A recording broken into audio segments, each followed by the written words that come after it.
কাজ থেকে কখনো তাড়াতাড়ি বাড়ি ফিরে এলে নিজের জন্য একটা সন্ধে পড়ে থাকে।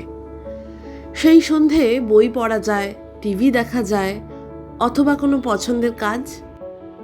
কেউ পরিবারের সঙ্গে সময় কাটান, কেউ পছন্দের হবি বেছে নেন। আমিও কখনো কাজ থেকে তাড়াতাড়ি বাড়ি ফিরে এলে নিজের সঙ্গে সময় কাটাই।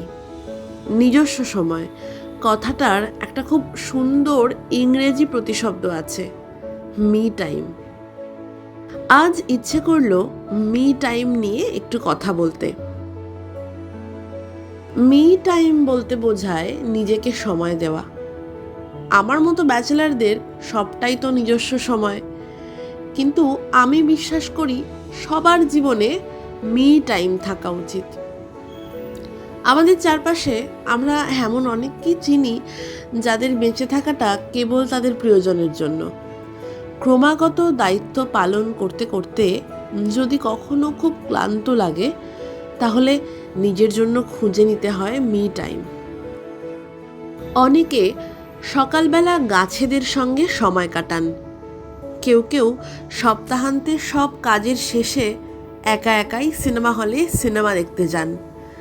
কেউ পছন্দের খেলা দেখেন, কেউ পছন্দের বই পড়েন।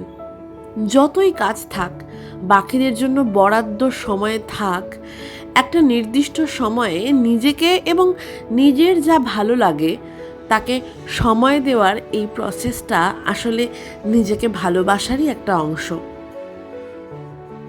আমরা যাদের ভালোবাসি তাদের জন্য পাহাড় সমুদ্র পেরিয়ে এনে দিতে পারি তাদের কাঙ্ক্ষিত জিনিসটা।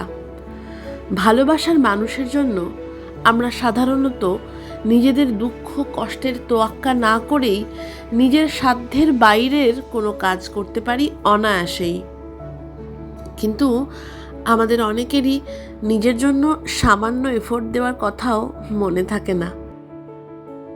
নিজেকে ভালোবাসা মানে সবসময় বই পড়া, গান শোনার মতো আপাত সহজ কাজ নাও হতে পারে। অনেক সময় নিজের ভালোর জন্য কিছু কিছু কাজ করতে গিয়ে বাকিদের জন্য বরাদ্দ সময় থেকে কিছুটা সময় ধার নেবার প্রয়োজন পড়ে। তখন কিন্তু আমরা সাধারণত পিছিয়ে আসতে চাই। যেসব মানুষদের জীবনে পরিবার ও অন্যান্য দায়িত্ব অনেক বেশি, তারা প্রায়শই ভুলে যান তাদের নিজেদের আপস্কিলিং, পড়াশোনা বা এমন কোনো কাজ যা নিজের জীবন, কেরিয়ার বা ভালো লাগার জন্য জরুরি, তা বাকি সব কিছুর চাপে হারিয়ে গেছে অনেক দিন আগেই। কেউ হয়তো ভালো গান গাইতেন, সংসার করতে করতে হারমোনিয়ামের সাদা কালো রিডের সঙ্গে সম্পর্ক চুকে গেছে। কেউ হয়তো ছবি আঁকতেন খুব ভালো, পরিবারের দায়িত্ব, সামাজিক দায়িত্ব সব ঠিকমতো পালন হয়, শুধু নিজের জন্য রং তুলি কাগজ নিয়ে আর বসা হয় না তার। নিয়মিত পড়াশোনা, আধুনিক টেকনোলজির সঙ্গে যাদের সম্পর্ক ছিল অবিচ্ছিন্ন, তারাই কেউ কেউ বাবা অথবা মা হয়ে যাবার পর আপস্কিল করতে ভুলে গেছেন অনেক দিন। এরকম উদাহরণ বিভিন্ন ক্ষেত্রে আমরা দিতে পারি। কিন্তু এখানে তো কাউকে খুব একটা দোষ দেওয়া যায় না, কারণ আমাদের সমাজ কোথাও একটা এই ধারণা সূক্ষ্মভাবে আমাদের মধ্যে তৈরি করে দেয় যে নিজের ভালোর জন্য কিছু করা আসলে স্বার্থপরতা। নিজের জন্য ভাবা অথবা দিনের মধ্যে কিছুক্ষণ নিজস্ব সময় কাটানো, এটা আসলে স্বার্থপরতা নয়। আমাদের জীবনটা খুব সংক্ষিপ্ত, অথচ পড়বার মতো বই, করার মতো কাজ, দেখার মতো জায়গা অফুরন্ত।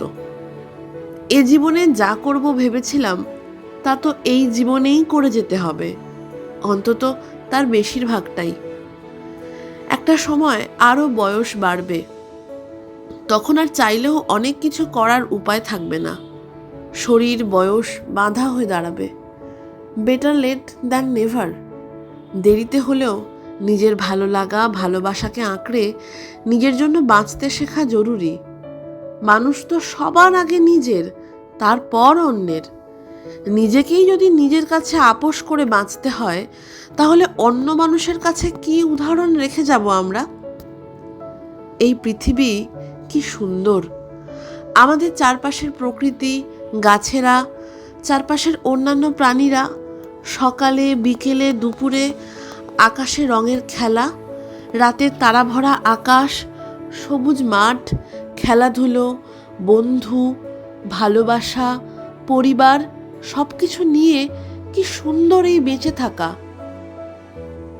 তার চেয়েও সুন্দর নিজের স্বপ্নেরা। সব মানুষের বুকে আলাদা আলাদা স্বপ্ন, নিজস্ব। তাদের জন্যও তো বেঁচে থাকা যায়। আমার আমিকে আমি ভালোবাসতে শুরু করেছি নতুন করে।